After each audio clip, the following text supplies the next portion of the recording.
You've come to the right place if you're looking to create, launch, and scale a high-value online training program. I'm your guide, Chris Badgett. I'm the co-founder of LifterLMS, the most powerful learning management system for WordPress. Stay to the end. I've got something special for you. Enjoy the show. Hello and welcome back to another episode of LMScast. My name's Chris Badgett. I'm joined by a special guest. Her name is Melissa Love. She's been on the podcast before, so if you like what you hear, I want you to go check out her other episode. We've also done a webinar training with Melissa Love that was really good about design, about launching a membership, and all kinds of different stuff. We're going to get into that. She's also a theme creator as a designer. She has an amazing theme for training-based membership sites and those types of businesses called Tribe. Welcome back, Melissa, to the show. Thank you. Lovely to be back. Always a pleasure. Awesome. And her website, where to go find Melissa, is at thedesignspace.co. Geez, where are we going to start?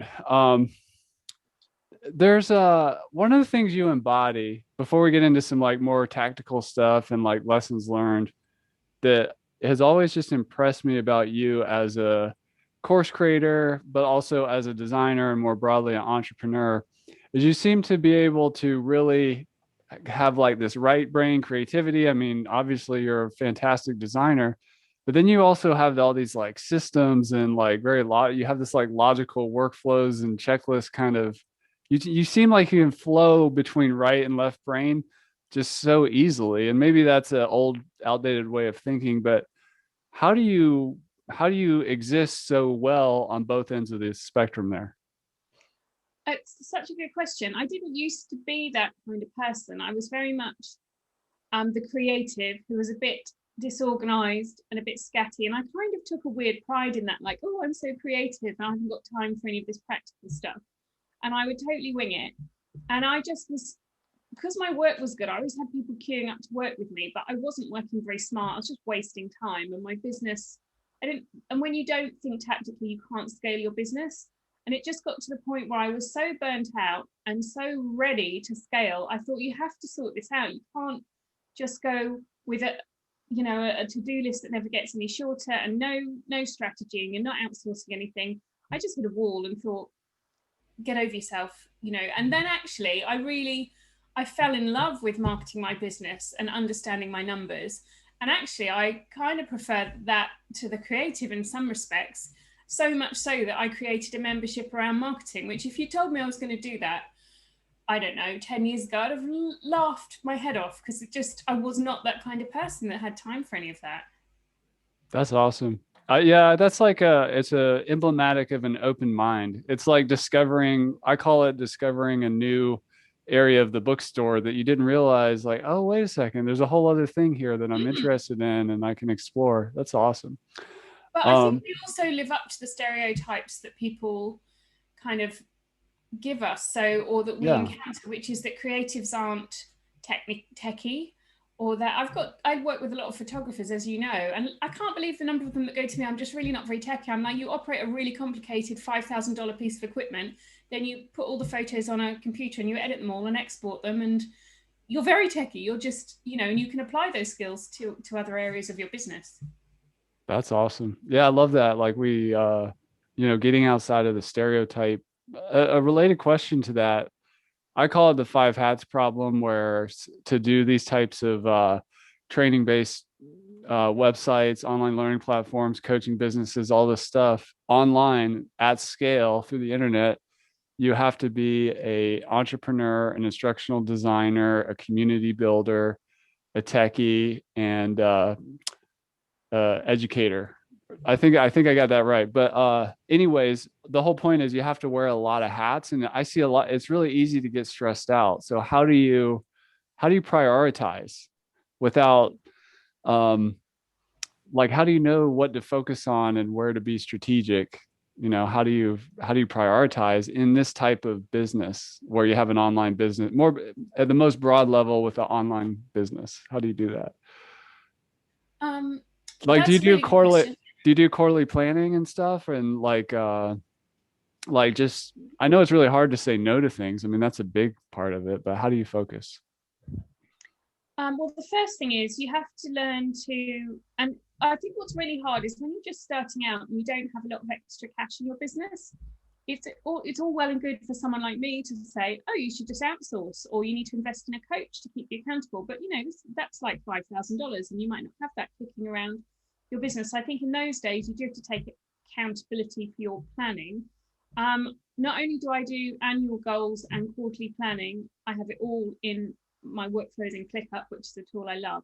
I make my whole community do it with me. So I do my planning during those sessions. We have a workbook that we get out every quarter, and I make everybody. I give them my ClickUp template, or I give them a Google Sheet if they don't have that, or they can just use a pen and paper, and we all do it together. Then they submit their goals for the next quarter. Then I check back with them about halfway through the quarter just to see how they're getting on. Normally they go on it, or oh my god, I can't.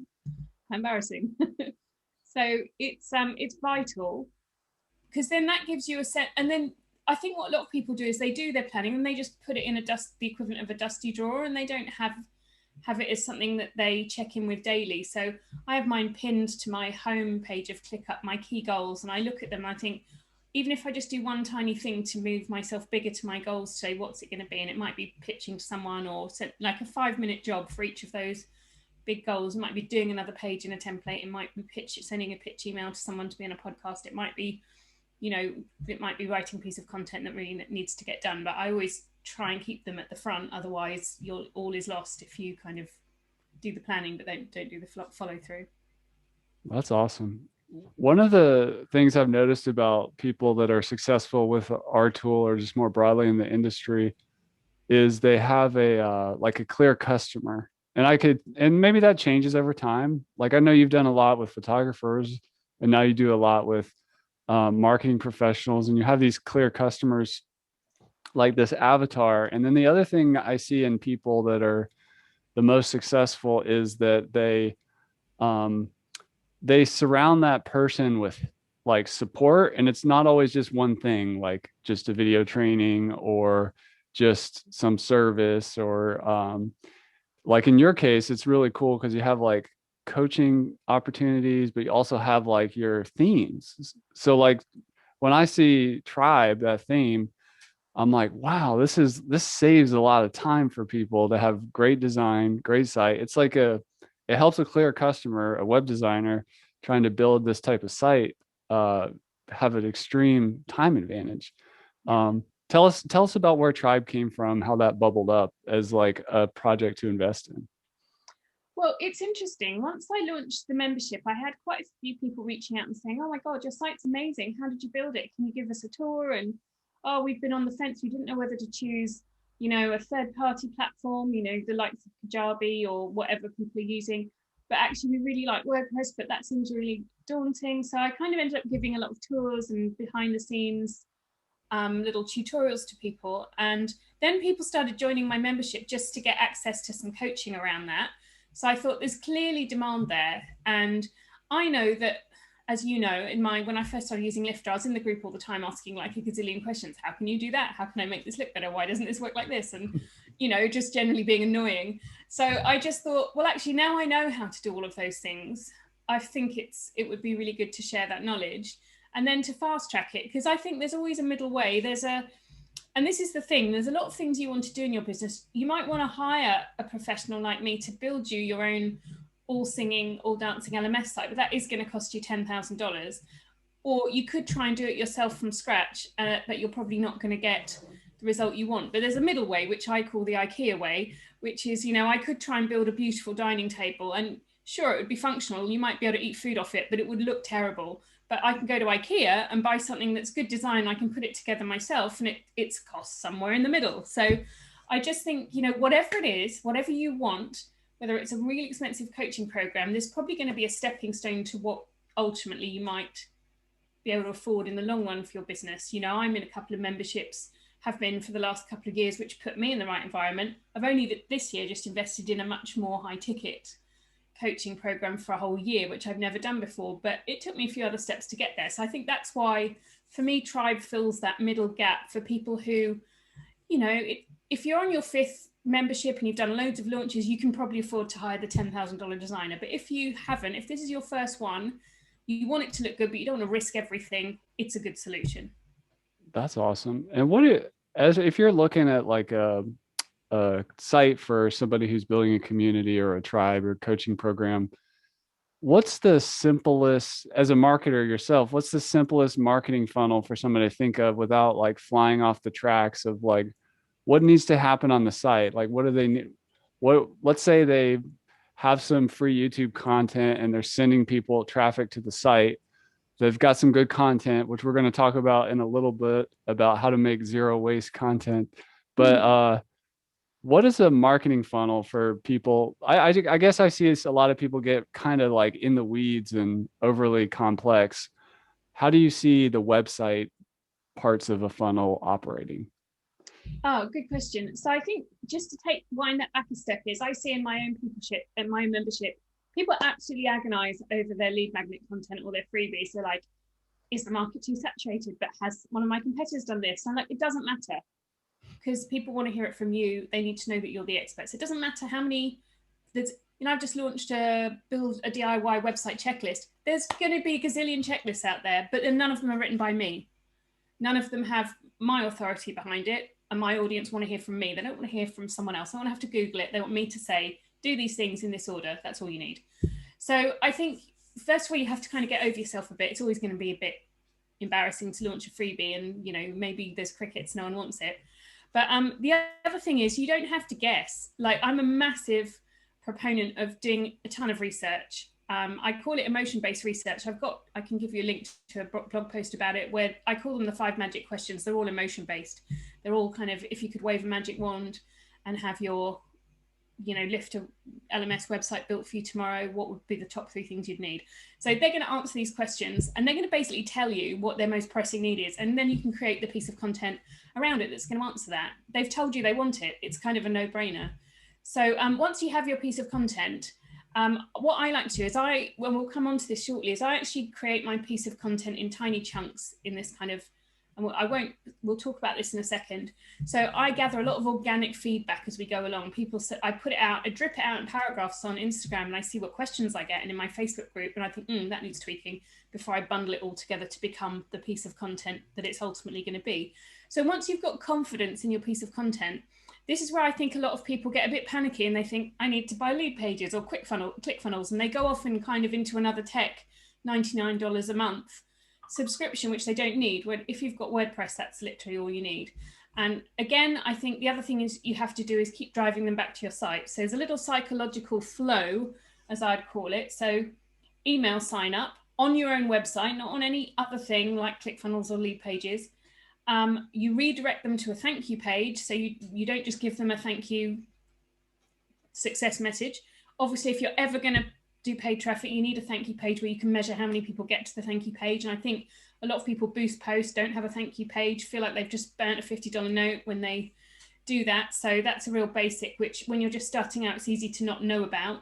Then, on that thank you page is where you start to relationship build with a video, a thank you, drive them to your Facebook group, wherever you want them to go next. Keep an eye on your inbox. And then they're going to get an email, an automated email. Hopefully you've signed up to MailerLite or ActiveCampaign. And in that email, it has to, again, you don't just give them the freebie in the email where they can download it straight. You want to them to go back to the website, to a delivery page. The reason is you want to know how many people click through to see how many people are consuming your content. But also, it's a little psychological trick. They start to think, oh, email from Melissa, there'll be a link to some good content on her website. You're building that little kind of neurological firing of excitement that every time they get an email from you, it leads to something good. So, and then, you drive them back to that beautiful delivery page where you've embedded it so they can flick through it or they can download it. You're giving them options. So if they're on a phone, they don't go, yeah, I don't want to download a 16 gigabyte PDF onto my phone when I can just flick through it with my finger right here and consume the content. So there's lots of good reasons to keep driving them back to your website. Wow, that's really, really good funnel wisdom there. That's awesome. And before we go to zero waste content, I wanted to ask you a thing I see people struggle with. A lot of things you do well are the opposite of what I see people struggle with. And one of those is perfectionism. And I'm sure perhaps you have some perfectionist qualities or whatever, but when you develop in public, like you're getting feedback and you're asking questions, and you may want it to be perfect, but you're okay with kind of iterating as you go to make sure it's good. And you're even talking about setting up a funnel with feedback loops in it, like how many people are clicking through, how many, how well is this thing working? Like you're open to it not being perfect. Like it seems like with you that you, um, and the just in general, the people I see that are the most successful, everything is a work in progress all the time. It's never done. It's never perfect. Giddy up, let's go. Like, how did you get there? Did you ever get over, like, did you ever have problems with perfectionism, or did you just, is that just something you figured out early on? It's such a good question. I used to definitely procrastinate more. As you dip your toe into a marketplace, I think once I started to sell things online, move into a more, and I don't like to use a passive income, but more subscription based income or online sales.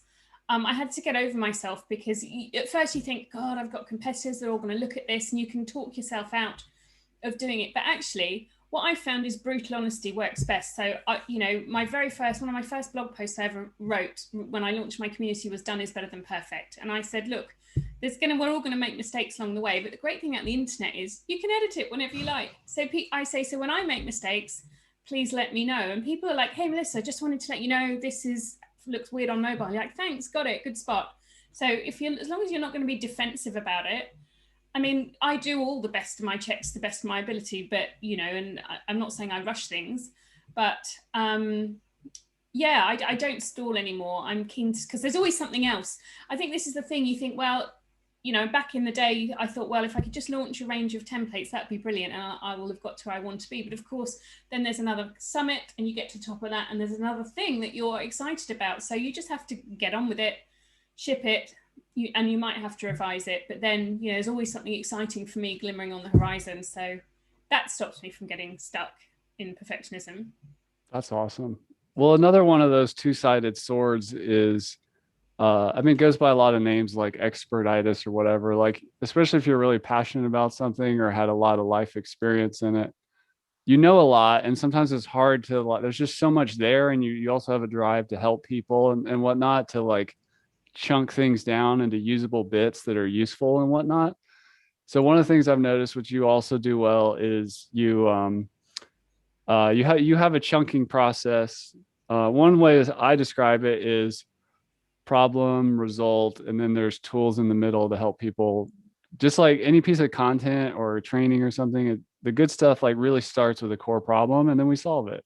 Yeah. And um, but so that being said, I just wanted to use that kind of as a tie-in to how do you do zero waste content? Like, do you start with a problem, or um, how do you get efficient with content? Because course creators, coaches, website designers, marketing agencies, if they're in the content game at all, it's there's so much we could write or do or whatever. Like, how do we do it and then also use it effectively, ideally for both marketing and inside of products and communities and stuff?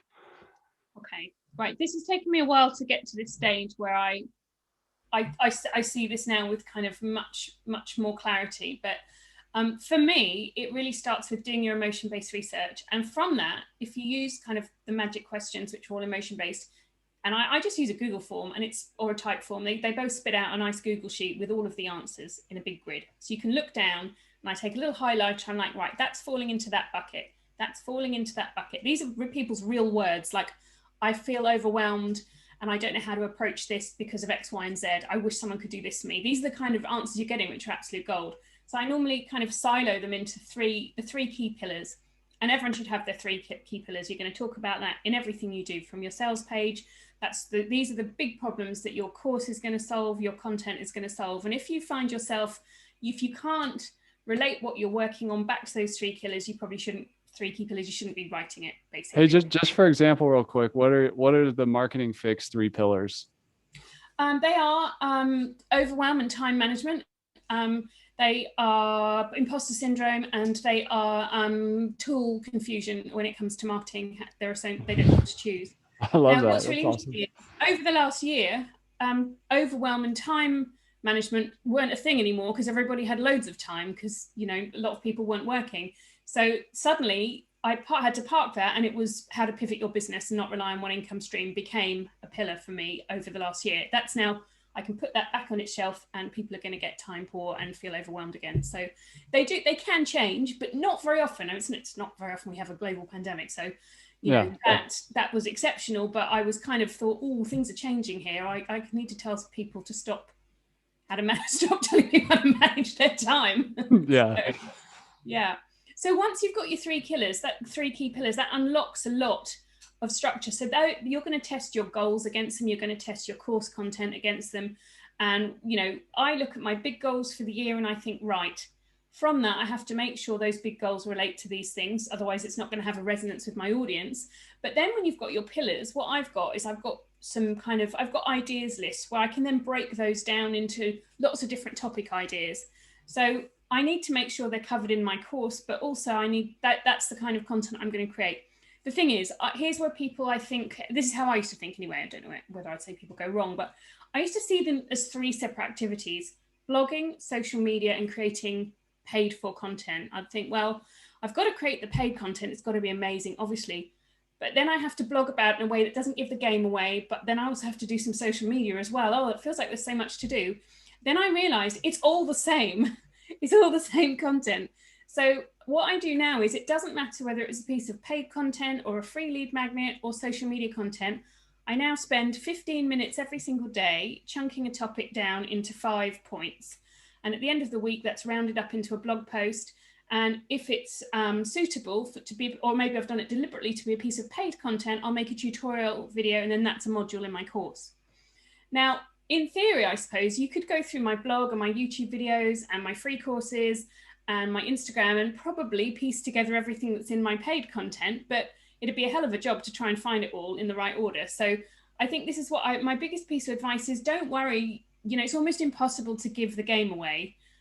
You know, your paid content, people pay for your expertise, your coaching, your support, to have the right things in the right order. Sometimes I hold some bits back, but often as not, nothing. No, I don't. And I use this opportunity to organically test everything. So in the last few weeks, I've produced 2 new lead magnet pieces of content just by dripping out every day, 15 minutes of writing a day, put it into a blog post, turn it into a PDF on the Friday, job done. So it means I've been able to test all the content organically. So I'm now about to embark on a massive redesign of some of my main flagship course, but I'll be using it to update blog posts, drip it out, get feedback on the content, see if I've missed anything, and then re-record the video, you know, at the end of that week. So once you realize that, I also then normally on a Friday talk through the points on Instagram Live, save it to Instagram TV. If I've got time, it gets those 5 chunks get made 5 different pins to go on Pinterest. It's just, you know, repurposing to the max and not being precious about your content, because no one's going to, because you're the only person that sees all of your content. So there's no way someone, unless they are obsessively following you and reading all your stuff, there's no way they're going to put it all together and think, well, yeah, I think I've read everything. I think she's taught me everything she could possibly have to teach me in Instagram captions. No one's ever going to say that. So, you know, I think it only helps. And I feel I'm someone who's very generous with free content anyway. So for me, it's massively helped me to quickly develop a large amount of content and test it, validate it, and then it find its place in my paid content. Wow, that's awesome. If you were to kind of just back of the napkin guess, what percentage of your time is spent making content versus repurposing slash distribution or marketing of the content, if you will? So like the actual content creation and then all that other stuff, what's the split? It's a good question. I probably spend, if I think about it, let's say interacting in groups and managing the content, I probably spent a day a week, but that includes paid content, probably another day creating design resources, themes, and other things.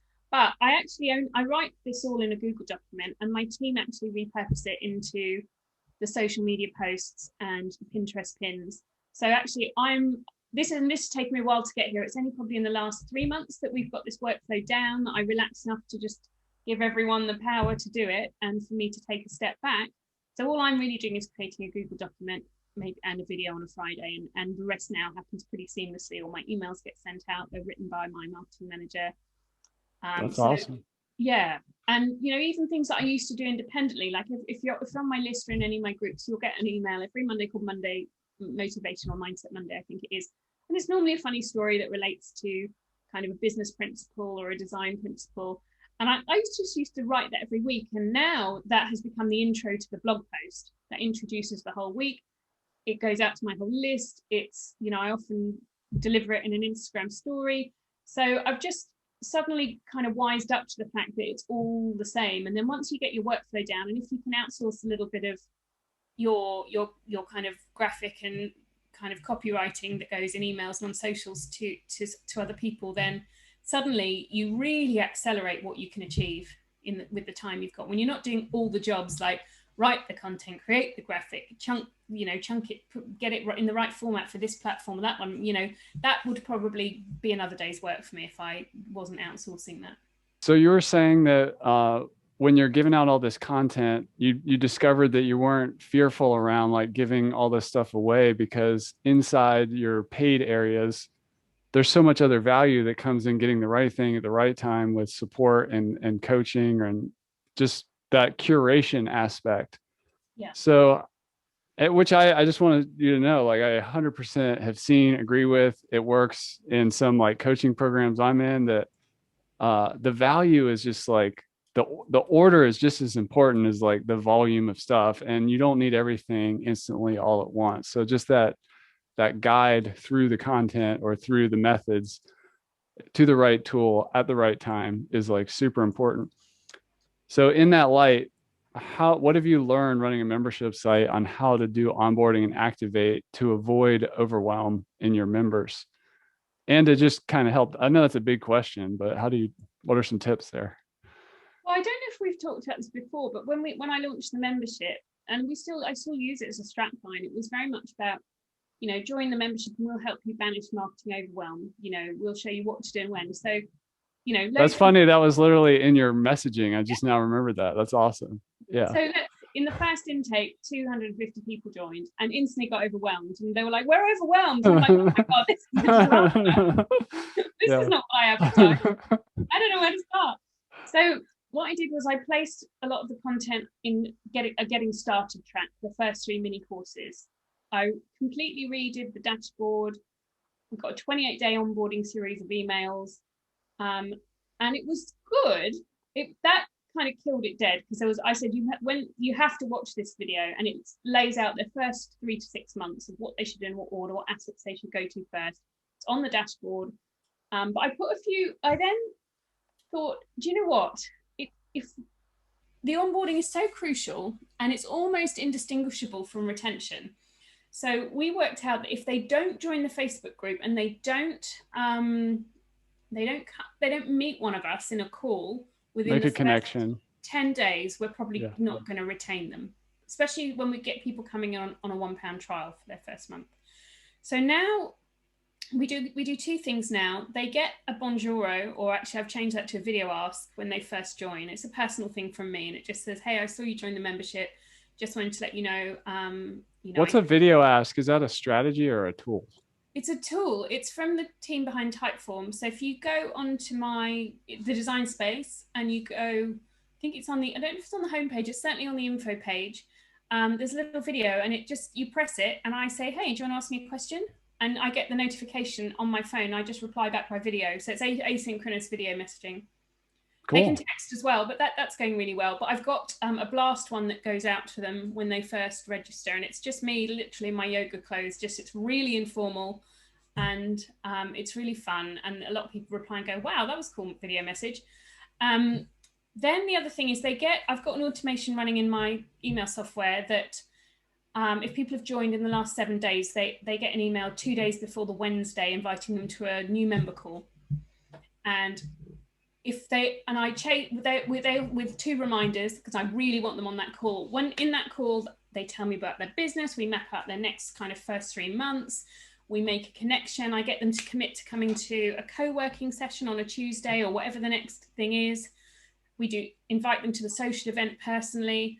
We welcome them into the group on a Thursday, but I can then check, and if they don't show up to the welcome meeting, I'll email them and say, listen, I missed you. I really want to get on a call with you. This is one of the key perks of the membership, that you get an onboarding call. It's, if you're serious about this, take advantage of it. I'm here whenever you need me. So, and that helps you make a connection, and they get very excited once they have a personal relationship with you. Then they're much more likely to come along to the real needle movers in our membership are things like, and this is another good one that I found really good for my managing my time and my stress levels as well. Because the other thing we introduced was a 15-minute SOS call. So if it's not something you can ask in the group because it's too personal, or you just need to speak to me about it, you can book a one-to-one 15-minute call at any time. So at first I thought, I'm going to get dozens of these and it's going to be a disaster. Actually, I probably only do 1 or 2 a month, because at the same time we introduced a 3-hour co-working session every Tuesday from 1 till 4 p.m. Covers both the UK and US time zones, which is good. And it's a big, long chunk of time. So I know I'm busy every week for 3 hours, but in that 3 hours, we're here on Zoom, sound off, everyone's head down working. I tell them to come and work on their marketing fix stuff, but I've got a side room, so I can take them into a little room, get them unstuck. So a lot of people now know to save up their questions and problems, either for co-working or the monthly hot seat call. So that has just been brilliant. And the people who turn up regularly to that are the ones who are real action takers, the ones who are there week in, week out, getting their value and turning up to co-working just on it. They're always member of the month. It's normally someone who I see a lot, who I see really performing. So all those interactive, sticky elements. We also have member of the month where they win a big hamper, and it's all very exciting. So all of those things that make people feel that they can get to you easily, even though you're managing that process quite carefully so that it doesn't take over your life. Those are the things that you can tell people about if you onboard them properly, and they think, okay, I know I can get help whenever I need it. I'll stop panicking. Because when people panic, they zone out and they don't engage, and they're like, I'm not getting value. I haven't had time to use this because it all seems too much. Wow, I think I'm going to turn that into ebook and give you credit for that. If you're listening in your earbuds or you're watching this on YouTube, I would encourage you to rewind, go back, and just write down that list of what Melissa said, because that's what I think a good coach does is they compress decades into days. So through lots of experience, trial and error, things that work, things that didn't work, you just rattled off a list that took you like a long time and a lot of iterations to kind of figure out. And it's still a work in progress, but that's some really good tips there. It was so good. I want to like go to the other side of the conversion point. So I think of a funnel as like 2 sides, like the marketing funnel and then the onboarding, activation, advocacy funnel on the other side.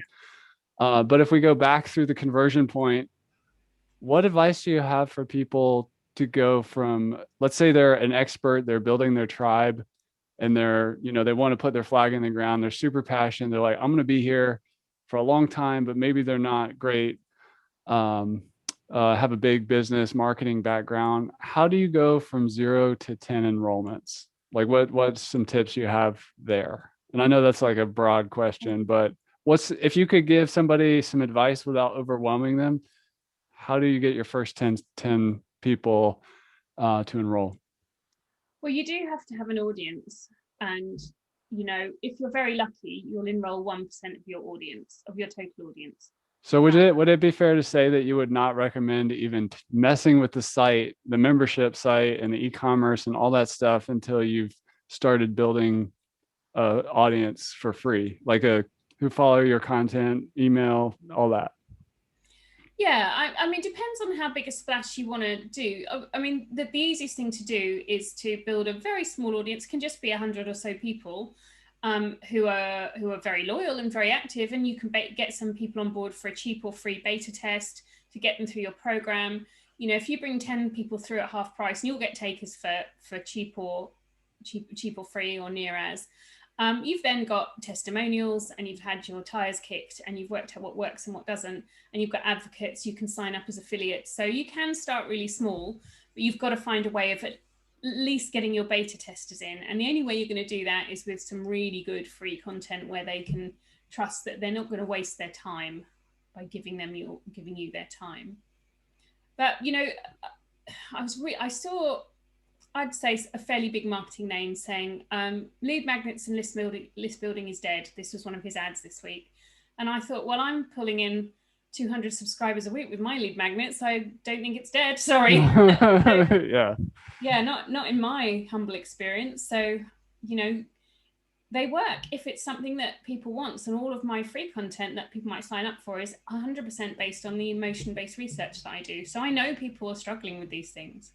Can you sprinkle a little color on that from your personal story? Because it sounds like, if I understand your history correctly, there was a moment where you, and maybe it kind of happened in parallel, but where you were really focused on photographers, and then you started focusing on designers and agencies. So at some point, that designer agency kind of group was small in the beginning. How did that?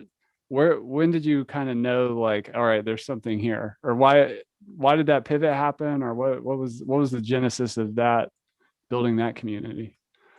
Well, I think I was very lucky. I was kind of a fairly early adopter of Divi, and when it first looked, I don't know, let's say 5 years ago, it was a smaller community, so everyone was sharing sites they'd built, and people would go, "Wow, your sites are really different. I've not really seen anything like that before. That's great. And how did you do that? And how did you do that?" So I'd get a lot of, and then it would be a thing like, "Oh, I can't. What are you working on? Like, I can't wait till you post your next site. We love seeing what you do." And then I got featured by Divi, and I was kind of one of their featured designers. And so I started getting lots of traffic from their blog and their site.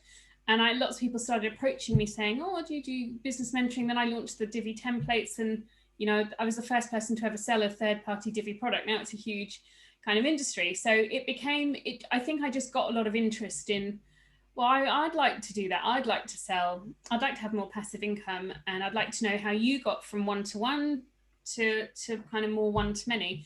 So it was more that people asked me a lot. And so I started a Facebook group, which I still run today, called Build Your Website Business with Melissa Love. And we do regular training in there, and I do have a program for web designers, which I took about 20 people through, beta tested it, decided high ticket coaching wasn't for me, and I enjoyed it, but it was intense, and I did feel I wanted a more inclusive membership style. So when I built the membership, it was with a view to building those people in as well. So it did happen very organically. I didn't kind of set out to target them as such. But it sounds like, you were sharing what you were doing. You were like being like, what's the word for it, like you were kind of sharing what you were up to. Like you weren't, Yeah. that you have to, in order to attract people, you have to be doing something, like you have to have some content out there. I've seen that work for a lot of people, where they're just sharing their journey, and their community literally comes to them. It's not like you're convincing people. They're just like what they're seeing. So I think as well, I think something that's happened over the last year, and I've certainly taken it on board, is it's really good to share like the absolute highs and lows of your story. When I first started, I don't know if I've told you this story, but my very first business wasn't in design. It was, I invested, and so did my husband kindly, we were doing organic food box deliveries, and we lost a ton of money, like an unimaginable amount. I think it was like £25,000 in that first business. It failed terribly, and I hadn't actually told. And one of the reasons it failed was because we had to pay someone nearly £10,000 to build this e-commerce website. Obviously, I don't know what I did now, but it's a great story that I've only just started telling people in the last few months, and people say it's so good to hear that you have failed massively, and you carried on. So, and I think what's happened in the last year globally has been quite good for honesty, and people kind of really truth telling and saying, actually, you can pivot your business, you can pick yourself up off the ground. It is okay to share your stories and your ups and downs, because it's helpful to people who, if you're saying join my community because I can give you a shortcut, you have to also say, because my journey was pretty rough at times, and these are some of the places I stumbled, so you won't have to. And you can only really get genuine buy-in if you're genuinely honest about things that haven't worked for you. So awesome. I say, don't worry about sharing your story. It's all learning. Yeah, that's great advice.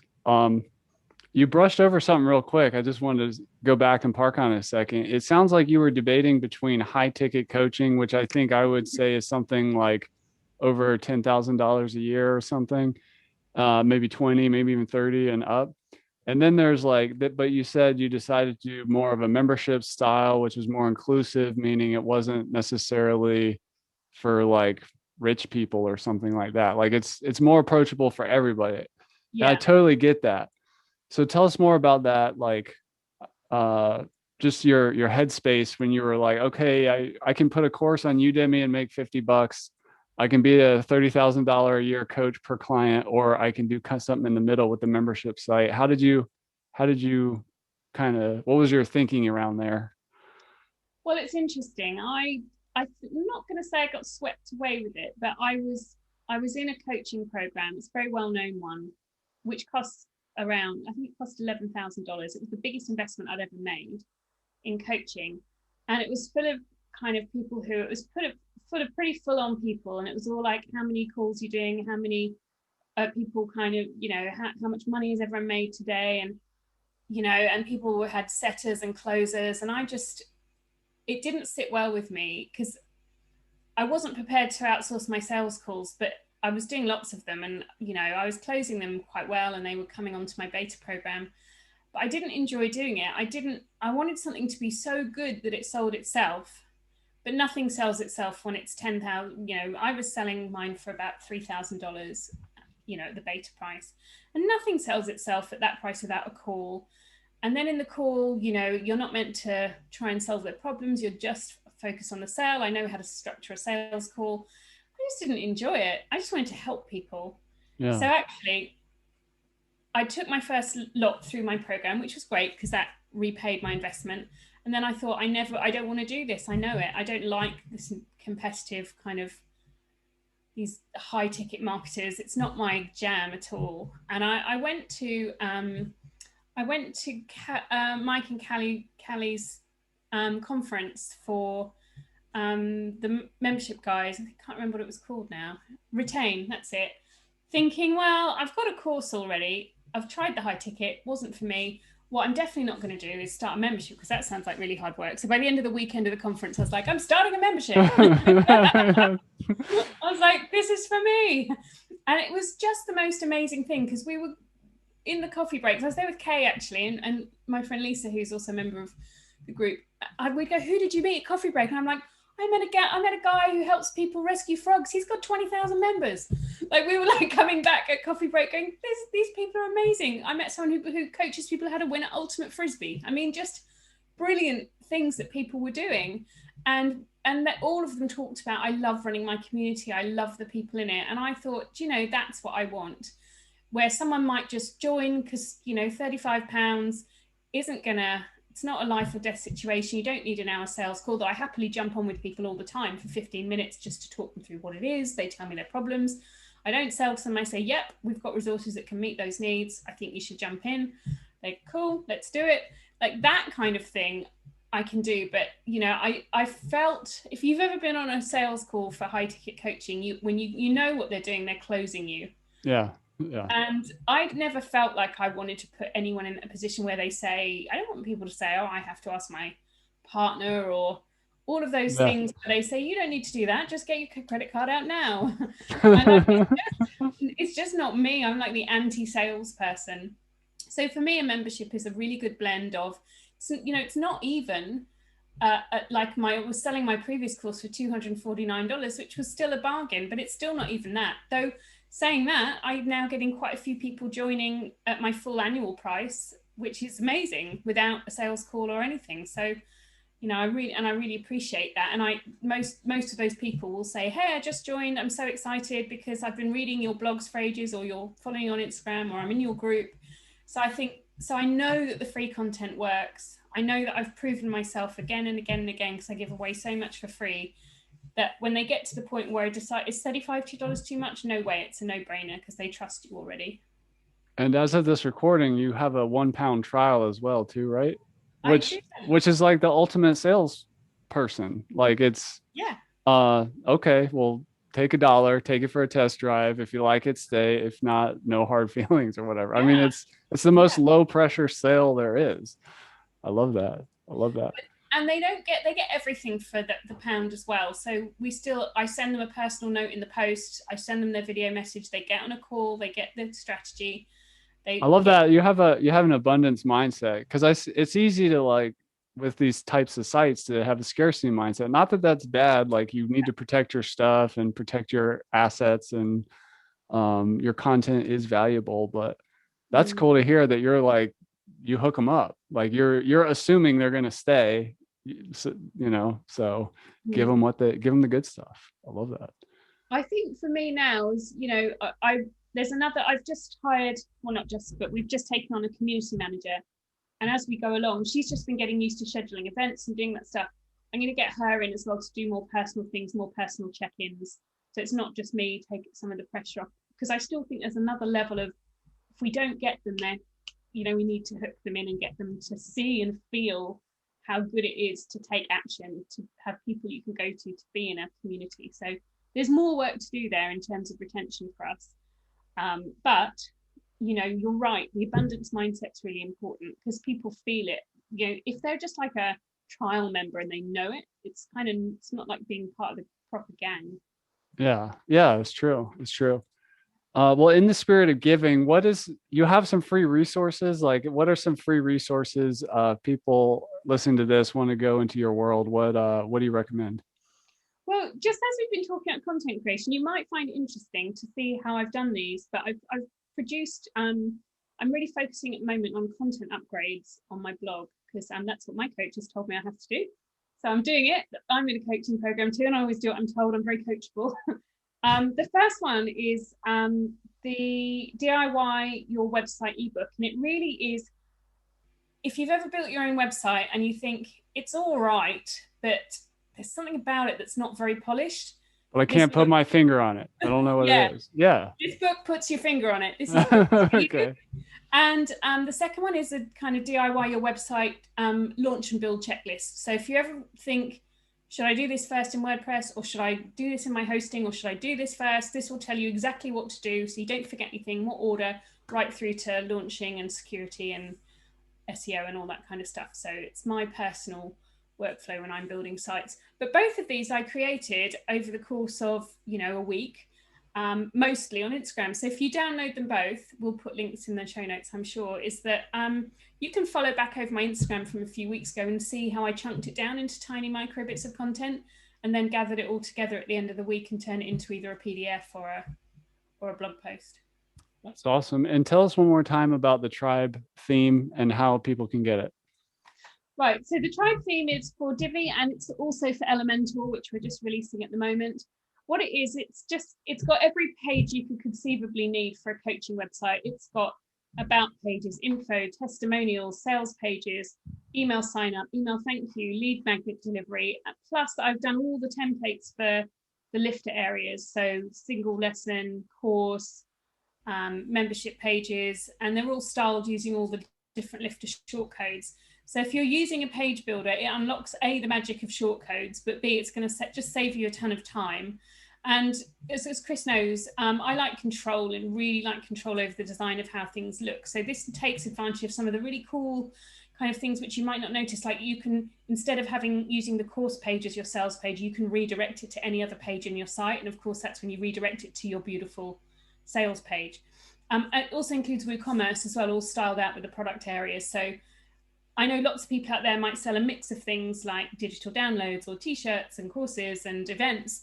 So I wanted to include the WooCommerce for people who are going to potentially have a really varied basket of goods in one transaction. So that's all done as well for you. Wow, that's really cool. I want to just kind of send people out on one final question here, just about since you've been at this a while, I'm trying to like mine all the value out of I can for the listener who may be like a coach of some kind or aspiring, expert in some niche, or it could be a website building professional who maybe has a client like that, or a marketer. So there's lots of different kind of types of people that listen to this audience. But in all these cases, it's possible for business and entrepreneurship to take over life. How do you make it? What would you advise for people so that the business doesn't take over everything? Oh, that's such a good question. Well, the first thing, I've got two pieces of advice here. The first one is just be yourself in your business. Don't so then you don't feel like it's work, like you're having to switch in and out of different personas. I really enjoy having a really quite an informal presence online. So, just having a bit of fun with it instead of feeling like I have to present some front to the world. So that helps. Secondly, I always think there's kind of three types of people you want in your life. And so I have a couple of friends, Kate, one of them, and Lisa, where you need people who are on the same journey as you, so that you can test ideas. So you can say to people, quick sanity check: is this crazy? Or I'm thinking about doing this. What do you guys think? Or you can just pour out the stresses of where you are. So I found that yes, I've got great friends, very close friends. I switch off every Friday at 3 o'clock and I'll head to the beach for drinks. I've got close friends, but I also have these close business friends who understand what it's like to juggle a business. So have some people who are on that journey with you. And the other thing that I find really helpful, I would say this as a coach, but just get into a membership or a coaching program. It doesn't have to cost the earth. I belong to some kind of fairly low cost ones, but I really value them for being able to get answers and help, and just seeing that everyone's on the same journey really relaxes me. Seeing that everyone has the same struggles, because it can be a bit lonely where you look around and you think, gosh, that person looks really successful, I'm falling behind. And that to me is a stressor. So, I've kind of engineered my business life to give me reassurance, obviously, as well as spending time with my family and friends. Another round of words of wisdom from Melissa Love. You can find her at thedesignspace.co. Thank you so much for coming on another episode of LMScast. I really appreciate it. Love it. I'll be back soon. I'm sure I love it. All right. And that's a wrap for this episode of LMScast. Did you enjoy that episode? Tell your friends and be sure to subscribe so you don't miss the next episode. And I've got a gift for you over at LifterLMS.com/gift. Go to LifterLMS.com/gift. Keep learning, keep taking action, and I'll see you in the next episode.